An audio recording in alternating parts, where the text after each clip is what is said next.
પ્રગતિ પથ યાત્રા સાઠંબા તાલુકામાં યોજાઈ. પટેલના મુવાડા ગામે ભવ્ય સ્વાગત. અરવલ્લી જિલ્લાના સાઠંબા તાલુકાના પટેલના મુવાડા ગામે 12 વર્ષ વિશ્વાસના વિકાસ અને જનકલ્યાણના અંતર્ગત પ્રગતિ પથ યાત્રાનો કાર્યક્રમ ભવ્ય રીતે યોજાયો હતો. કાર્યક્રમનું આયોજન શ્રી કુબેરેશ્વર મહાદેવ મંદિરના પટ્ટાંગણમાં કરવામાં આવ્યું હતું.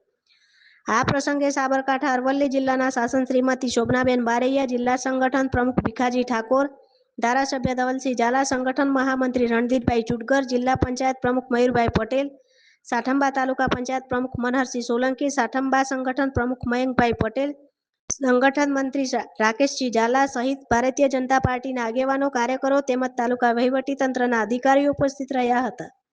કાર્યક્રમ દરમિયાન સરકારના વિકાસલક્ષી કાર્યો અને જનકલ્યાણકારી યોજનાઓ અંગે માહિતી આપવામાં આવી હતી. સ્થાનિક ગ્રામજનોએ મહાનુભાવોનું ઉષ્માભેર સ્વાગત કર્યું હતું. રિપોર્ટર જગદીશ પ્રજાપતિ, સાઠંબા, અરવલ્લી.